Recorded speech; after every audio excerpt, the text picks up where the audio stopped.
So 3D import into After Effects consists of two main options. We have the option to bring in flat rendered images, which is what we're going to work with here, and use our 3D channel filters to adapt them and adjust them so we can use them in more of a 3D environment.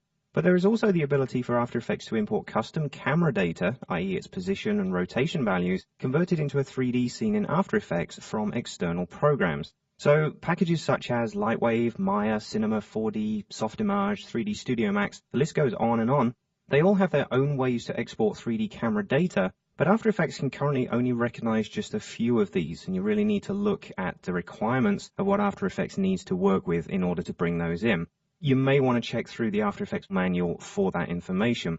Now, just to give you an idea of how they work, Maya, for example, imports pretty much an After Effects scene which opens up as a composition which has a 3D camera, the rendered footage sort of sitting in the backdrop as a 2D layer, and then nulls have been placed in for items that have been tagged in Maya, so an item that has been given an ID number and told to convert into a null. Those null items can then, inside After Effects, can either be replaced, parented to, or linked to with expressions to take 2D items in After Effects and then composite them using the same camera angles and motion. Programs like Lightwave, for instance, currently rely on third-party plugin developers and websites, such as ats-3d.com or flay.com, to create plugins and scripts to tackle the same issues. Well, there's one Lightwave plugin I know of, it's called Lightwave Cam 2AE, which exports a text file for all camera position and rotation data, which can then simply be copied and pasted on top of the 3D camera inside an After Effects scene. Now, because of all these different approaches to tackling this issue, we need to do a whole DVD purely on export from each of those applications and the quirks of their import into After Effects.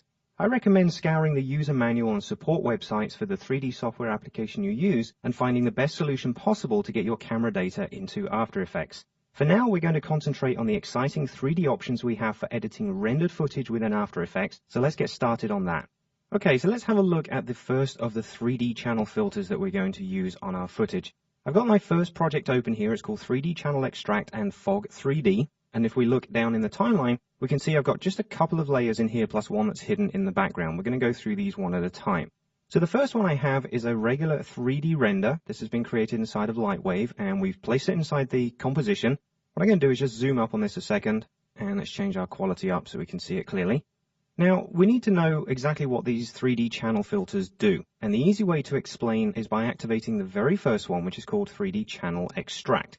Now, I'm going to show you one thing first. Let me bring up the effects palette, and you can see at the top, I don't really need to do a search because the 3D channel filters are all listed at the top here, and I have my very first option, 3D Channel Extract. So I'm going to double click to apply this to the top layer. Okay, I have the top RGB layer selected.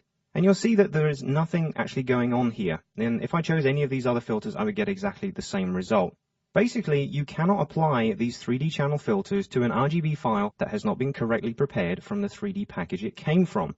So a standard RGB render is not going to do the job. We need a specific type of file format. So if you're finding that you're applying this to a layer and you're wondering what they do, which a lot of people do when they first see these 3D channel filters, you'll get no results and they'll kind of think they don't do anything. Well, again, file preparation is everything. So let me delete that and come back down to the timeline, and I'm going to turn off the visibility for the top layer so we're viewing just this second one. Now, this is called the same name. It's a regular 3D still, but check out this extension name. It's called RPF, and that stands for Rich Pixel Format.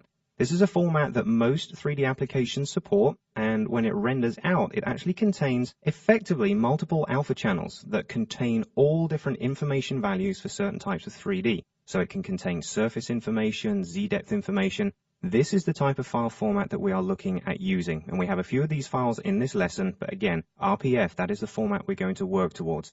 After Effects also supports RLA information, but just for my own purposes, I do find RPF a little bit more flexible. But again, it all depends on which software package you're using to generate your 3D. So what we'll do this time is make sure this one is selected. Let's go back up to the effects palette, and once again, double click on 3D Channel Extract. Now that I've chosen it, you see we have a completely different look. Let me go ahead and close that down.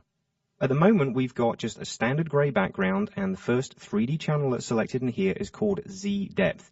Now, Z-depth is more of a standard one that's going to work through all of these RPF files that we work with, so I'm not going to explain that one for a second. Let's have a look at the other options that we have. If I go to Object ID, you can see that I now have separated gray objects here for each of the elements in my scene. Now again, object IDs are very subjective to the applications you create these 3D animations in. Some applications can actually tag these with specific numbers so you can locate them easily. Some of them do it just on a random basis and you have to locate that number using one of the other filters. But again, I'm just showing you here the 3D channel extract filter is going to allow us to see the 3D information that's been stored inside this RPF file. So object ID we're okay with. We have the texture UV option, so we could see any texture maps that are UV based and the kind of strength that they have. It also gives a pretty interesting visual effect here as well. You could use this for backgrounds. We also have surface normals, so checking that all the polygons are facing in the right direction. Sometimes when you create a model inside of a 3D application, you can get flipped polygons that face the other way. If you have an item like that, the backside of the polygon which you're viewing will be invisible because you're only able to see one side of it. So if the side of this box here had a flipped polygon, we'd actually see a transparent hole through it. It'd almost be like an alpha channel. So again, this is kind of a way to check that all the surface normals are there, all the rendering is good. And even here on this smooth object, you can see sort of a very nice reference to the surface normals that were rendered out when we did this file. Now we also have coverage, which is pretty much an alpha channel option. It shows us the overall coverage of any of the pixels inside the 3D file. We also have a rather standard background RGB, shows us the same thing as we have when we turn the filter off. We also have an unclamped RGB, which is, again, it's depending on the application you bring this file from. You may see something in there, lots of bands of black and white and slight grays compared to what settings you have. In this case, we're not seeing anything because I don't have that option inside my file. And we also have the material ID. Now, this one is very important, and we are going to be using this later. This is giving me kind of a reference for every surface name that's been used inside this file. So you can see here that our front object has got a specific gray to it. That's recognizing that the chrome surface on this object is all one surface, and we have the same for these boxes around the back. So some of these grays that are blending into each other over here, that's because they contain the same surface properties. These two boxes are different. These ones that go along the bottom here are all the same because they contain the same grays. The floor is consistent, the back wall, the ceiling, everything is different, but the material ID is very important. So normally using these filters, you will aim for going between object ID, if the IDs have been tagged correctly, or most likely material ID. That's what I tend to use most often, just gives me most of the results that I need. So you can see that this filter, at its most basic, doesn't really give me any options to do apart from locate each of the 3D channels I've got inside my RPF file. That just then gives me a direction I can head in so I can see which are the easiest things to use in the rest of the filters. Now, if you wanted to, you could apply something like this and render out a QuickTime movie so you could maybe see some of the matte areas and you could maybe use this as a Luma matte in another file. But really, the basic functions of this filter are purely for recognition of the hidden channel information. So we're not going to use that one at this point for this element. I'm going to go ahead and delete that because we're going to look at another one now for creating fog. So what I'll do now is bring up the effects palette again. And let's come down. We're still inside the 3D channel options. Let's go down and choose another one. I'm going to choose the one here that's called Fog 3D. Let's go ahead and double click that to apply it to our layer. And you see by default, everything has gone completely white. Well, that's because we're now standing in the middle of a 100% opaque bank of fog. We cannot see anything in our scene, but we can quite easily adjust that now using some of the settings we have in here. Now, this filter and pretty much the rest of them are going to work based on the Z-depth information that has been saved with my RPF file. So the file knows how far we are in terms of camera distance from all the objects in the layer, so we can push elements that we wish to composite further back or further forward in the scene. And in this case, we're going to do a basic fog option. So we have a fog color, which is set to white. If we want to change that color, we can. Let's just go ahead and just pick more of a yellowy color. Let's go for more of a light tinted yellow here, somewhere around there. Okay. Just something like that, just to take the shade off it. There we go. We see that a little bit easier now. But the most important things here are the fog start depth and the end depth. This is the distance at which the fog moves itself around the screen and how far it is from our camera. So at the moment, the fog start depth is set to 0. That is pretty much sitting right on the end of our camera lens. It may not go behind us because it doesn't have a minus value, but it's sitting completely there, and also its end depth is the same. So it's like we have a very thin plane of fog here that we just see because it's right in front of us. So let's go ahead and adjust some of these options. What I'm going to do is change the start depth to a minus so it goes beyond. Okay, and you see as I do that, what's happening now is the end here set to 0 is still where our camera lens is. The fog start depth is now a value of 6 away from the camera, which is ending round about here. So it's kind of going in the opposite direction. How do we control that? Well, all we need to do is make sure that the fog end depth is behind the start depth, and that will push it further back over here. So let's pick that up and drag that back. You see we reach a point then when it switches over itself and now fades into the background, okay? Now if we just pull this forward a little bit more, let's take this shade closer to the camera, around about -3. Now the fog end depth, if we crank that back a little bit more, we can fade it into the background, okay? So we've now just added a very slight haze to this file based on the Z-depth information. Foreground is still in focus, it's got no distortion with fog whatsoever, it's just all contained in the background here. So I just want to make this a little bit thicker. Let's bring the fog end depth back towards the camera a little bit, just so we can see what's going on. There we go. We also have the ability to edit the fog opacity here if you wanted to. Now, again, a lot of that depends on the fog end depth as well, because you do see it gets more transparent as we move it further from the camera, but I normally tend to keep that around 100 because I'll use the depth to control it. The scattering density is quite simple. What it does is it moves the sort of central point of the fog further away, so it's more dense at the back, or further forward, so it's more dense at the front end. So it's kind of like a midpoint skew when you're applying a gradient. So you can get slightly thicker fog at the front. Again, it's kind of separate to the opacity, but it just gives you another good option. So let me just turn that back down to 50. Now this option here is pretty cool as well, the gradient layer. At the moment, the fog we're seeing is just a standard fade. It's almost like we applied a solid in here and stuck a mask on it and applied feather, just general opacity controls. What we can do, however, is choose a layer that's inside our scene and use it for fog information. Now you've seen us use gradient layers before inside of After Effects, and this works exactly the same way. You see I have the two stills that we were using, but I also have a third file down here which is called fog PSD, and that's hidden at the bottom of my timeline.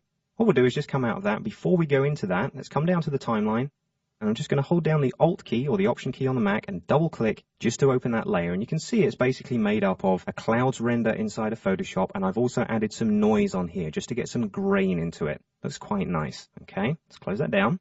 So this is the layer we're going to use. Let's come back up to the Effect Controls palette, and in the Gradient Layer option, let's choose Fog PSD. Now, as soon as I choose that, you will not notice any change, and that's because there's one more setting we need to apply, and that is the layer contribution. How much of the gradient layer is used to affect the fog that we see in the background. So let me just pull that off the side. We need to focus in the middle here.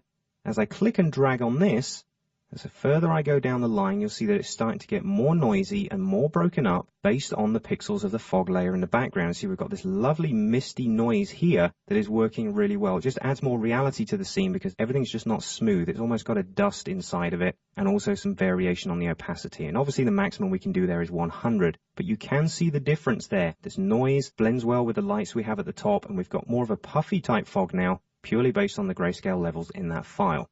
So the fog 3D filter is pretty cool. I do like it, but there are some better ways to create fog. I will show you that a little bit later. I'm going to use depth matte and fractal noise for that. But you can see its initial functions are great, especially when working on a still like this. You can bring in other layers and use them for gradient information to control the fog. So that's a pretty good one to play with.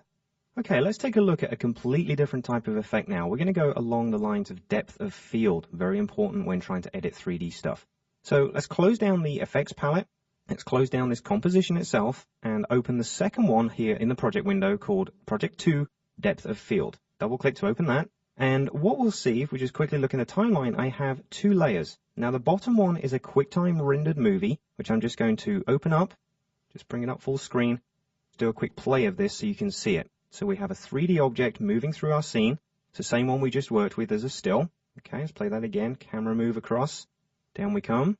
Slight pause and flick, and then off it flies past the camera. Now you can see that a shot like this would definitely benefit from depth of field. It's not always important though. Depth of field does tend to, if you don't set it up right, give the impression that we're working inside a very small environment. So if we don't set the settings up correctly, we'll almost get the feeling we're inside a small box and this is a small object, as opposed to a very large warehouse with a medium-sized object. So make sure that you play around with the settings when we do this and get a result that's right for you. You do need to double check that. Okay, so what we want to do is affect depth of field so that when the object flies towards us, round about here, the background will start to fade out, and then as he flies past us, the background will fade back in again into full focus. How are we going to do that? Let's close this one down, and you'll see that in the timeline, as well as having the QuickTime movie, which actually cuts off at 3 seconds, I also have an RPF sequence. Now, the RPF file we were working with a second ago was a single frame, and obviously, as you've seen through the fog work, we can work on a single frame, but I have a 90 frame sequence here, which is basically half of my animation. If I just run along here, you'll see that the animation motion is exactly the same. It's basically a render, but it's an RPF sequence that was imported from the desktop. Because it's an RPF sequence, I can now apply my changes to it using any of the 3D filters, and then we can see the finished work. So this is the layer I'm going to make sure I have selected and I'm working on. We're not going to use the RGB. The RGB layer right at the back here is only to be used for the initial phases of the shot where we don't need any 3D information to be edited. Okay, but only around about 3 seconds is where we're going to apply depth of field. So make sure this layer is selected. Let's bring up the effects palette again, and this time we're going to choose depth of field. Double click to apply that. There we go. Close this down. Here's our effects window. Okay.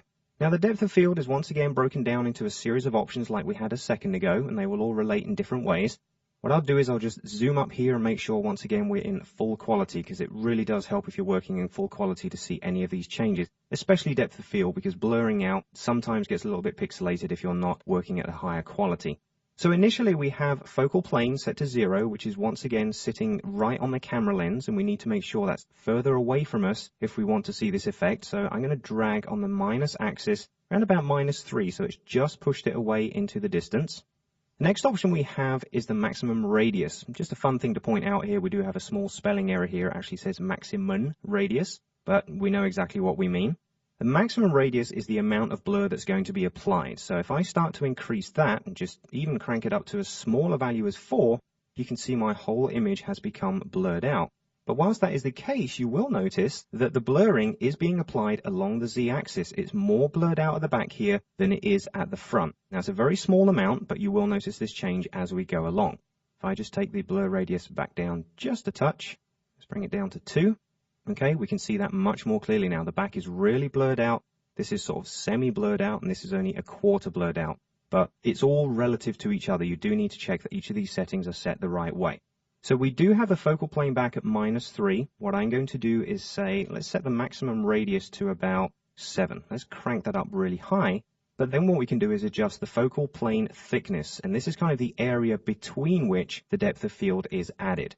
So I'm going to crank this up fairly thick. Let's go for about 2. That'll do for now. And you'll see by cranking up the thickness, the focal plane, which was now sitting further down in the scene, has had its thickness set so it's closer to its original value. It's kind of not coming from us now, it's coming to a value of 2 down here. The focal plane is at 3, so the blur is sort of being applied between these two areas.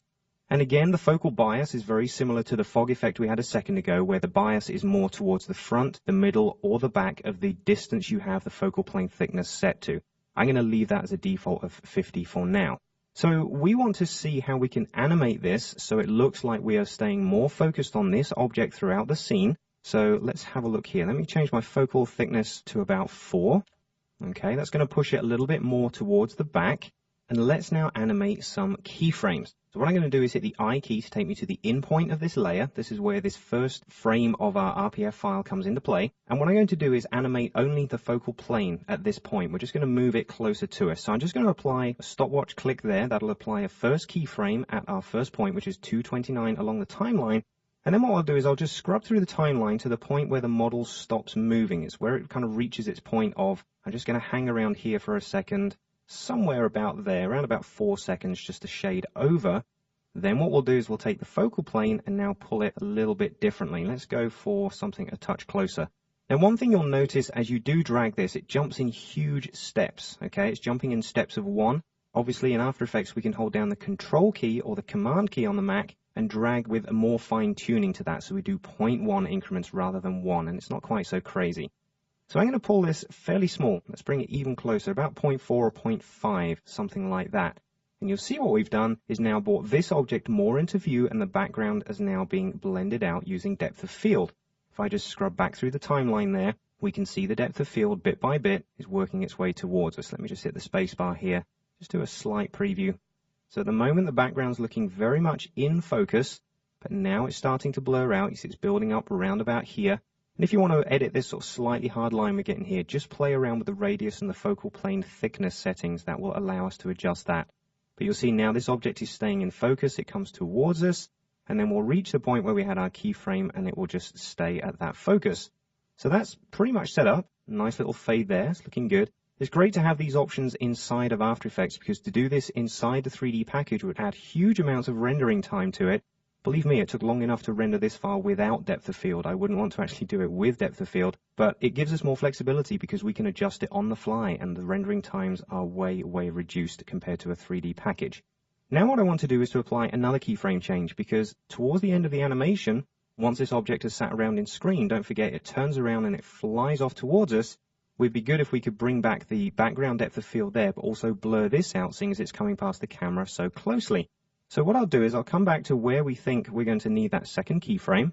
Let's say probably about here, just gone 5 seconds, I guess. Now I want to apply another keyframe for focal plane at the same value. So I'm just going to hold down the Alt key or the Option key on the Mac and click once again on there. That will apply another keyframe at exactly 0.4. So there'll be no change between those two previous keyframes. But now if we fly out towards the end here, I'm going to change my focal plane again to something more towards the back. So you can maybe do around about 7. If you want to fine tune it, don't forget, hold down Control or Command and just fine tune that to whatever you want. You see as I drag here, because we're adjusting the focal plane so much further back, I'm getting a focus area here in the center of my scene, but the background and the foreground are completely blurred out. That's the effect that I want, but feel free to embellish this as much as you want to suit your feel for the animation. So I'm not going to take that quite so high. Let's bring it down to around about 7, something like that. Okay, let me just back up to round about 5 seconds, which is where we set our second keyframe. Let's just hit the space bar there and see what happens. So as it moves towards us, the background is now starting to fade back in. You can see that. But check out what happens in the foreground here as this object moves towards us. It's now going to start getting slightly feathered out.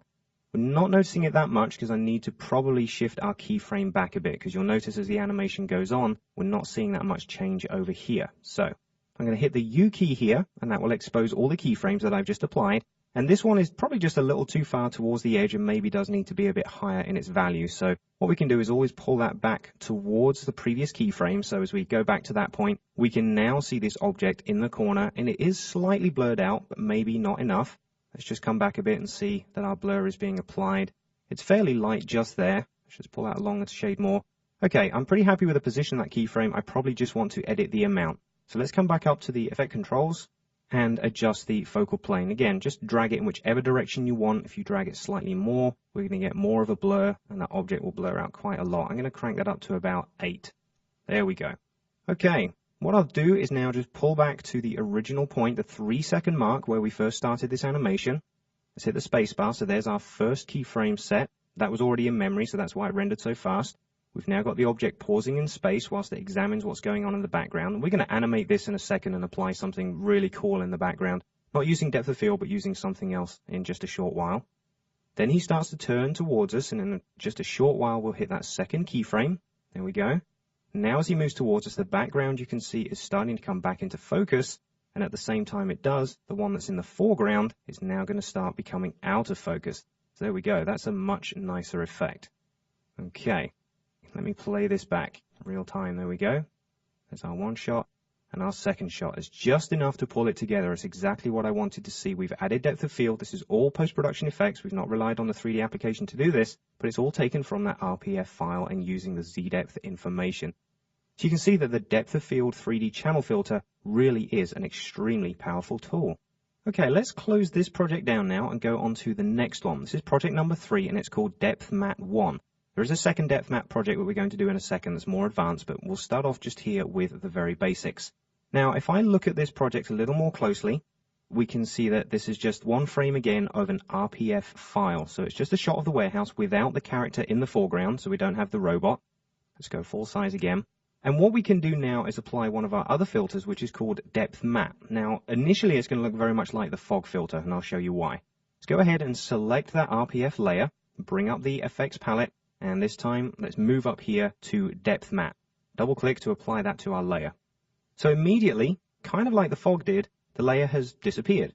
This time, instead of disappearing to white, which before was complete fog, we've now gone to black.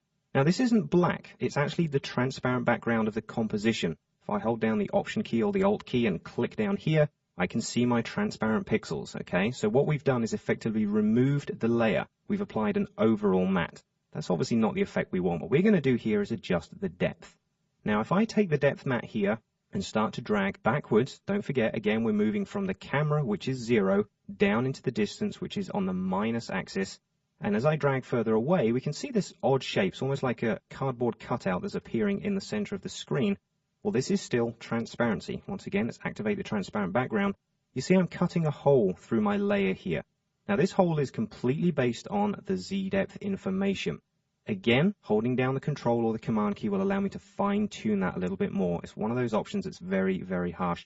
Another thing you can do is always drop down the slider controls here. At the moment they're set to 1000 in either direction, which is somewhat large. You can always go here and edit the value and change the sliders. So I might only want to go from -10 to +10, something like that. Now I have more control on the slider here to give me fine control. Okay, so you might want to do that once in a while, just adjust those settings. So we also have a feather option here. Now the feather is definitely your friend when you're working with a depth map. What it allows me to do is soften up the edge. Once again, just a small drag there has pulled that all the way to 4, so I'm just going to use my modifier key there and just gently drag that. And you'll see what it appears like we're doing here is adding in another fog effect. We're softening out the edge of the fog. Again, it's a transparency thing. We're now blending the edges of the opacity of the layer based on its Z-depth information completely down to 0. But you'll see that some of our boxes here in the foreground are still completely visible. That's because they are not along the plane that we have chosen. But we are getting a nice fade here from completely transparent to completely opaque. This is going to allow us to do so many effects. So this is definitely a great function. Let me bring up the palette again. What we can do now is actually create some fog. We used the fog filter a little while ago, and I said that there is another way to do it. Well, this is probably my favorite way to do it because we can control just a little bit more of what we're doing. I'm going to take the depth and just adjust it backwards slightly and maybe increase the feather just a little bit. Around about there. So around about 2 and a depth of about -6 approximately. I'm going to close this down, and what I'm going to do is now create a new solid. Let's bring up the box there, and I'm going to call this one fog. Making sure it's the size of my composition. I'm not worried about the color of it because what I'm going to do now is go ahead and apply from our effects the fractal noise filter, the most wonderful filter. Let me double click to apply this.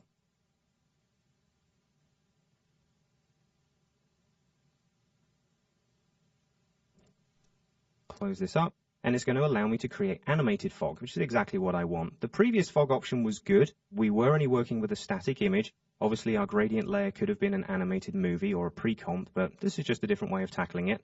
And I'm just going to adjust only a couple of settings in here because I don't need to go through and do too much. So I'm quickly going to increase the complexity to about 8.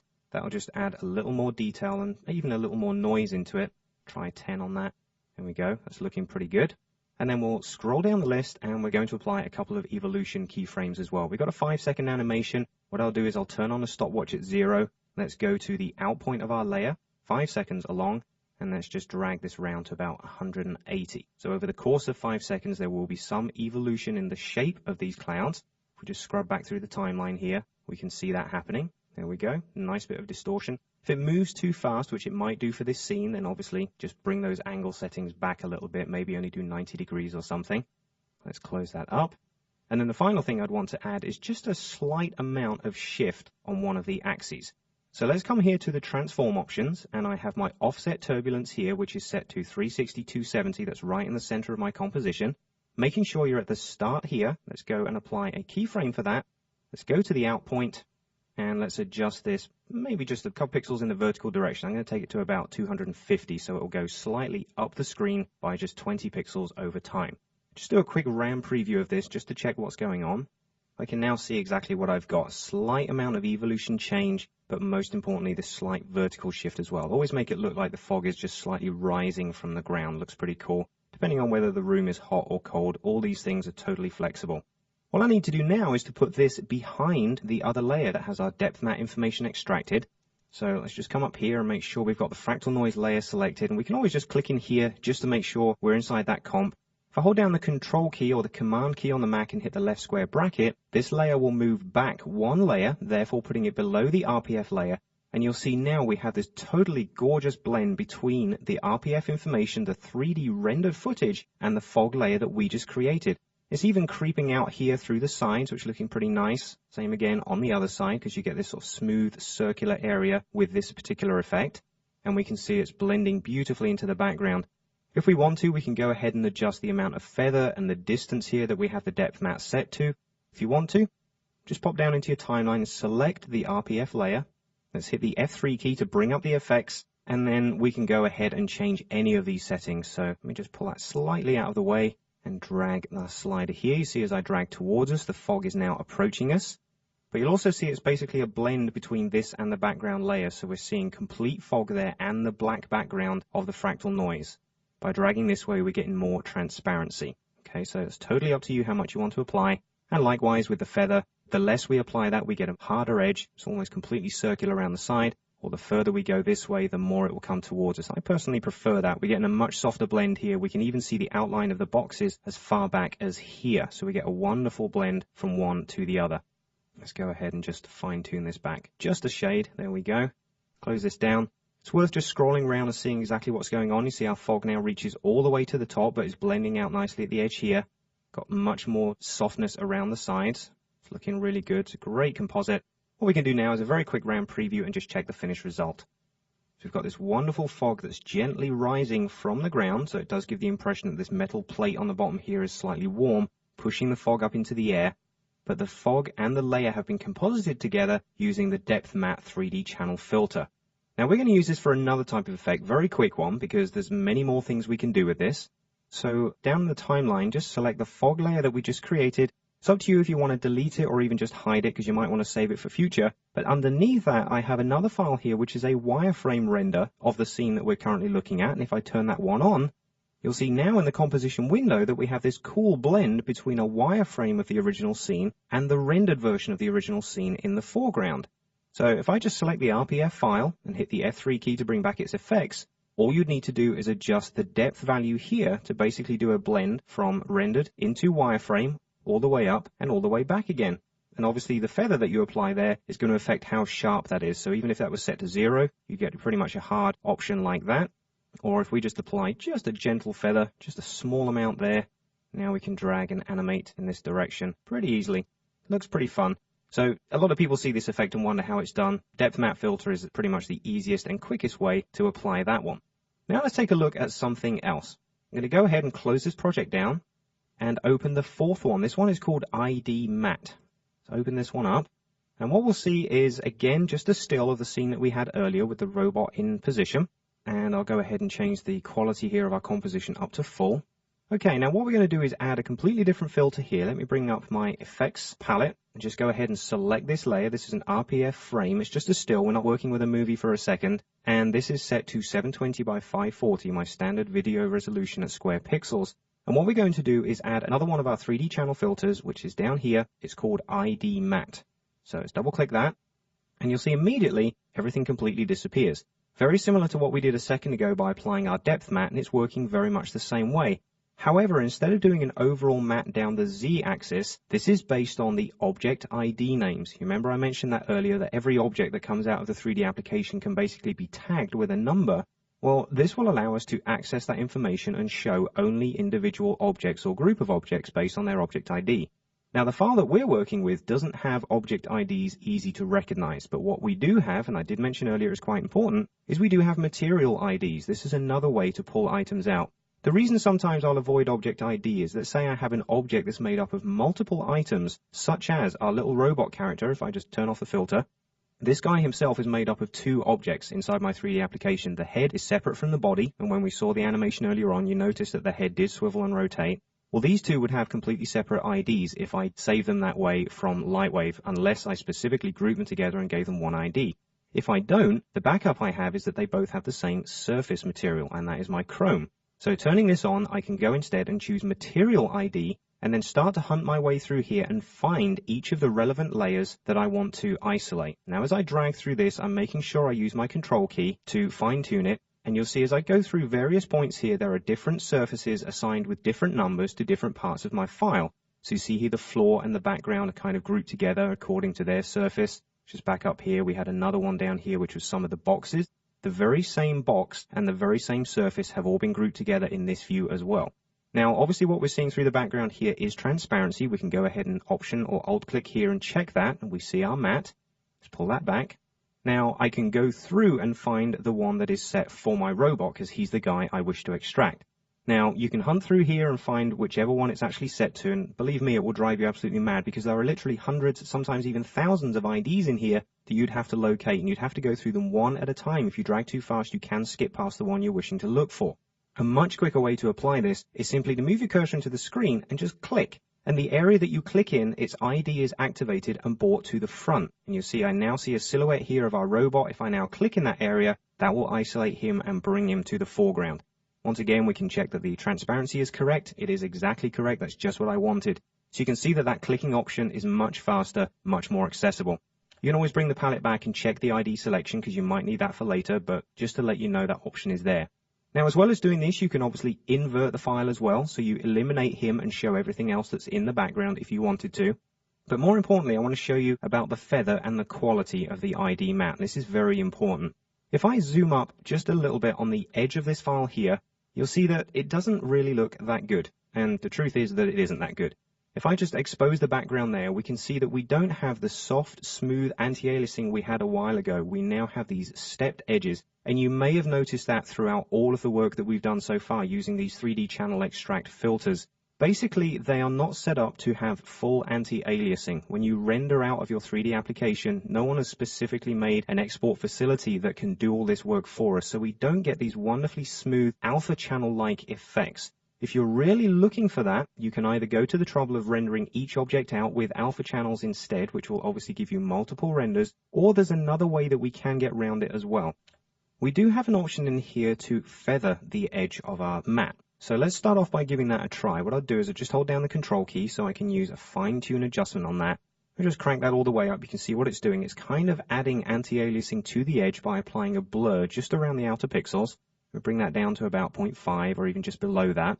And then we go ahead and turn the transparency off a second. You can see that the edge is slightly softer, but we still have these slightly lighter pixels in here, which are just leftovers from the background and the way it was composited together. So what else could we do to get around that? Well, one of the effects we've used before is remove color matting, and that will help us in this instance as well. Let me bring up the effects palette, and let's type in the word remove, and then it brings up remove color matting. Let's double click to apply that. And at the moment it's added slightly lighter pixels. That's because the default color that it's using to mat out is black. They're not necessarily black pixels that were already there. So what I'm going to do is just try and pick up a light gray. See, I've just done that and it's pulled that edge in a little bit more. If you want to, we could just go in and fine tune that gray so it's not quite so light. Maybe come down towards more of a mid gray. Let's say okay to that. Now we've just picked up a couple of other pixels here, but the variations there that you can set are obviously dependent on what's going on in the background of the cutout itself. But you'll see that now the edge is a lot better than we had before. Get this out of the way. The edge is smoother, it's got a much better background, and there's only a few stray pixels there that we need to worry about. And don't forget, we are looking at this at 400%. Once you bring that down to the actual size that's needed, the result is going to be much more pleasing than what we had a second ago. Now, another way to get around this, because we're dealing with only a still in this instance, is to deal with footage that's been rendered larger than necessary. So let's take a quick look at that. If we come down to the timeline and just hide this top layer and turn on the bottom one, large 3D still RPF, you see in the main window it already has our cutout applied to it. Let me just turn on transparency again. We can see that the edge is still slightly hard, so let's just zoom up on there and take a closer look. I'll bring up the effects palette because I've already done an ID mat on this, and the ID selection for this was 164. What we'll do again is just go ahead and apply the remove color matting to this. Same filter is already there. And once again, I'll go choose kind of a mid-gray. That seemed to work fairly well. Let's go a shade lighter this time so it's not quite so harsh. Okay, transparency background back off. We can see that I've got my effect. If I come back down to 100% view this time, the reason I wanted to show you on this file is because this file was rendered at 200% size from Lightwave. So the actual size of this is over 1400 pixels wide.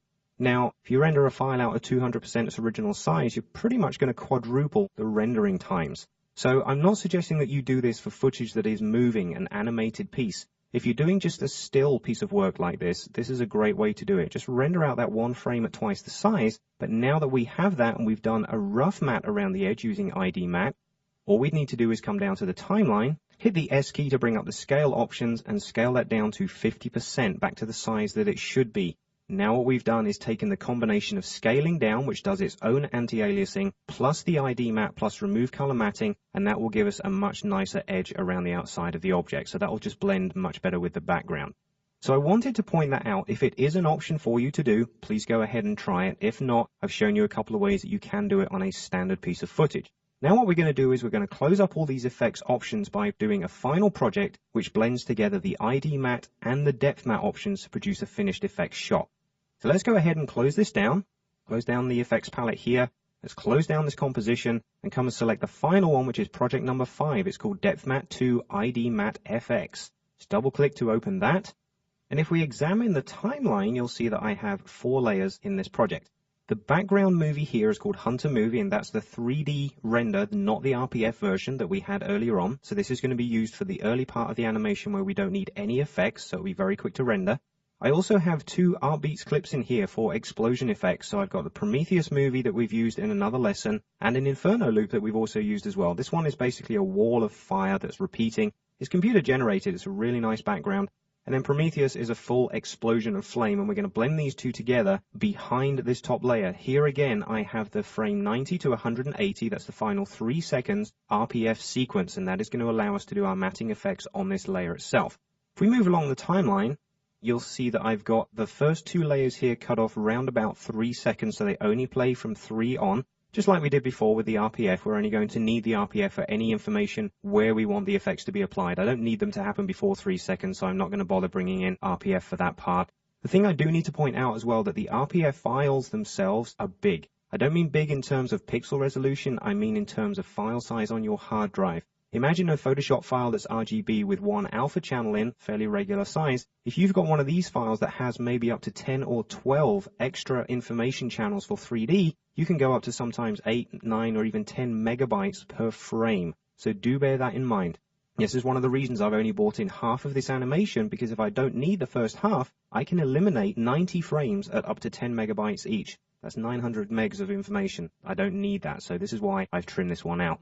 The Prometheus explosion happens here around 3 seconds and will fade out across this time, and then just about here the Inferno loop kicks in and will also blend that. Now you'll notice that the Hunter movie, instead of being cropped at 3 seconds, continues all the way to the end. The reason I'm doing that is if I apply my 3D channel effects to this top layer and form transparency, I may see through to the background like we did before and see complete black. If I make sure I've still got an original version of the rendered movie sitting beneath it, any holes that show up in the top footage that don't have any explosion information behind them, I will see the RGB movie behind it and I won't notice any extra artifacts or holes in the footage as we complete through the animation. So it's just a little technique I like to use there. Make sure I have a full render underneath, and then I can cut as many holes as I want to into the top and composite beneath it, but still have that safety barrier of what's right at the bottom. Okay, so the first thing we're going to do is we're going to apply the depth matte effect to the top layer so we can bring in the first explosion. So making sure that layer is selected, let's come up to the effects palette. There it is. Let's just expand that again. And let's come back up. Because I've chosen remove color matting, that one is still there. What we're going to do is apply depth matte. So let me go ahead and find that one. There we go. Just double click to apply it to our footage and pull the window up here. Now you'll notice, even though I've just applied the filter, we haven't seen any change on screen. Well, 2 reasons for that. Even if there was a change on screen, I wouldn't notice it at this point because our RGB movie will be sitting underneath it, and if we made the top one completely transparent, we'd see the one underneath. The main reason we won't notice any change is that our timeline at the moment is at 0. We're right at the start of the animation, and the effects that we're applying to this layer do not want to appear until 3 seconds. This layer doesn't start until 3 seconds. So I'm going to hit the I key to take me to the in point of this layer, which now moves me to the relevant part. But what I'll also do, just to make this easy to work with, is I'll come down to the timeline and just solo these top 2 layers. I just want the main footage that we're working with and the Prometheus explosion. These are the only 2 I want to see right now. Okay, back up to the effect controls palette up here, and our depth matte at the moment set to 0 is obviously removing everything from the scene. Let's just zoom up here and change to full quality again, see what's going on a bit easier. What I'll do is I'll change the depth here to about -5, somewhere in the middle of our scene. Now obviously we won't see our robot once we've applied this, but this is an added advantage. The robot in the animation is moving towards us on the Z-axis. So when the explosion gets matted in here, he's actually going to appear to fly through it towards us because his Z-depth information changes throughout the course of this RPF animation. So there's going to be a movie matted in at a specific point according to our depth matte. Any object that starts behind it and moves in front of it will effectively pass through it. Now at the moment, if he did fly through this, he'd almost appear to fly through a solid black wall. So we need to adjust the feather. I'm going to set that to about 1. That'll give us just enough room. We're getting a slight soft edge here. And what we'll do is just in the timeline, scrub forwards a little while, just so we can see the explosion start to kick in. Okay, now there we can see it. The matting is working fairly well. You'll notice that there is this black temporary loss of background here. That is obviously to do with the fact that the depth mat here is slightly larger than the footage that it's encompassing. The way to get around that is the whole reason I put the RGB movie in the background. This is one of those excess holes that I was talking about. Even though we fill the main hole with something like this, it won't fit exactly the depth mat that we're applying. So if we have the original RGB underneath, we will see it through there. I won't turn it on for a second, but just so you know, this information is simply going to be taken care of by adding an extra layer underneath. So the explosion works its way through, and you'll see here, let me just back up a touch, our object is now flying through that fire frame by frame because he's changing his Z-axis information and moving towards us. We can see that even the shadow is moving through the bottom of the flame there. Okay, there we go. Obviously, the explosion that's in the background here, I've applied just a couple of effects to it to drop its background out. I use the Shift Channels option to use its luminosity values to remove the background. I also upped the brightness and contrast to give me a stronger matte, so it's much brighter in the center here and a higher contrast on the outside. And then I use that Remove Color Matte filter again to drop out any excess black pixels, so we get this wonderful effect. So you can see that. Let's just back up towards the start and just do a spacebar preview here so we can see what's going on. At the moment, there's no background footage, don't forget, because there is no background RGB layer turned on. So we're only seeing the depth mat affected footage. But here's our explosion and our robot flies through. Looking good. It's the first part of our finished shot. Okay, that's looking great. I just love the way he moves through there without us having to do anything extra. It's really simple. It's almost like it's adding opacity keyframes, but it's not. It's Z-depth information which is being used to its maximum. Okay. Now, the depth mat information, we are going to animate that in a second to encompass the flames that sit behind this, because what happens is when this explosion fades out, I want a wall of fire that approaches us at high speed. This is the main reason this little guy kind of pauses midair, turns around, and then flies off as quick as he can, because he's got basically a ball of fire running after him. If we move towards the end of the animation, let's go for about 4 or so seconds. What I'm going to do is come down to the timeline and turn on the Inferno loop movie, and that will add our flames into the background. Now we can see those. So what I'll do is back in the comp window, I'll just zoom down a touch and change ourselves to half quality. If we're working at half size, we don't need really to see full quality. Now we can see this wonderful ball of fire that's exploding around the outside here. We need to adjust the depth mat values so they animate over time, okay? Because at the moment, what we're starting with is this excess hole that we spoke about before, which will be filled with the RGB movie that sits in the background. But then our explosion, once it fades out, round about 4 or 5 seconds across, will only reveal the flames which are staying static. The way that we adjust that is we animate the depth value of the depth mat so it moves towards us and will appear to make these flames look like they're approaching us rather than simply just exposing this area. So let's choose the point at which we want that to happen. I'm going to come back to round about 4 seconds. That's roughly my decision point. Just after that, he comes to a halt and he's going to look behind him. This will give us enough time to start the animation process of that point. Okay, so at 4 seconds, bring up the Effect Controls palette for this. And the depth is set to -5 now. I'm going to turn on the stopwatch and apply a keyframe for that at 4 seconds. Now what I'll do is just move through the timeline a little more. And let's go out to about here. So just before this object moves off screen, around about 5:10, we'll have the flames completely full screen. All we need to do then, obviously, is take the depth value here, return it to 0. That will make it completely full screen. If we just back up through that, you can double check exactly what's going on. It's not just simply going to do an opacity fade. It is going to count in the fact that there is Z-depth information here, and you see these boxes really nicely composited in based on their position in 3D space. So we go a little bit further back. You can see that these flames are now expanding out over the background and approaching us at high speed.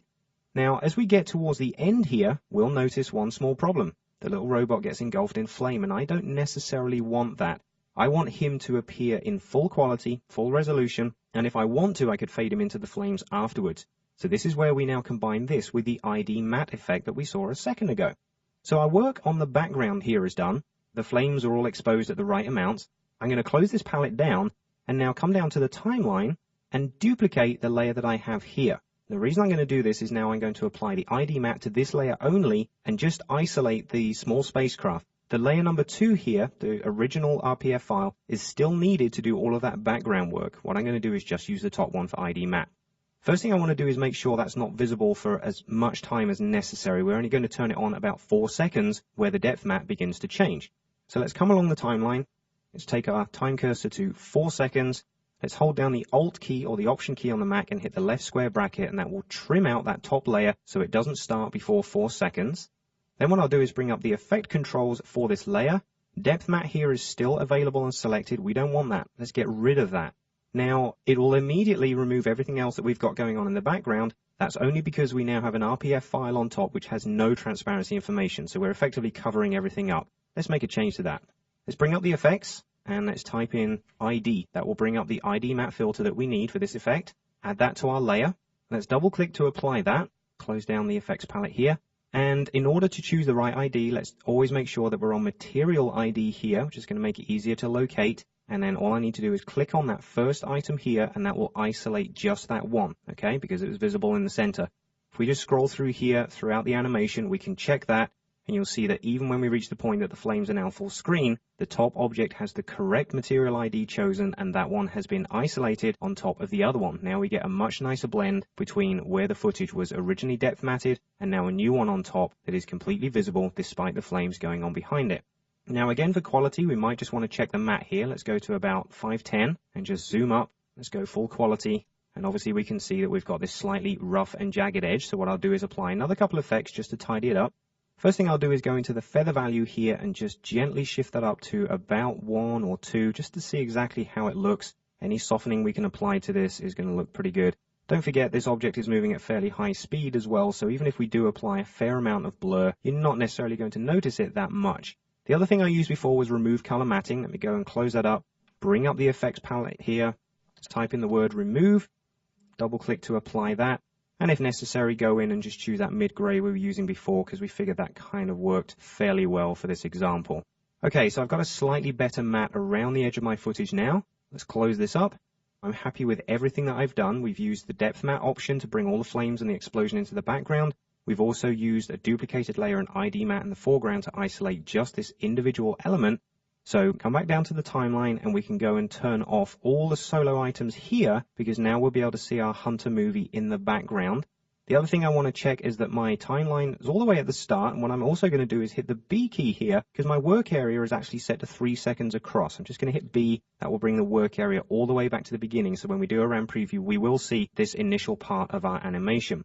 Now, just to check the holes that we had earlier on, let's scroll across to where the animation and explosion all starts to take place. So don't forget that was just beyond 3.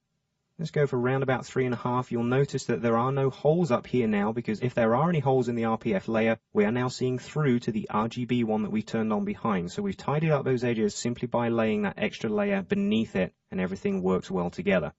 So if we hit the 0 key and commit ourselves to a final render, here's our finished shot. Check this out. Flies along, comes towards us, the explosion comes up and comes into the foreground. So the motion to start with is really easy because we used our background rendered RGB file, no extra information required in that.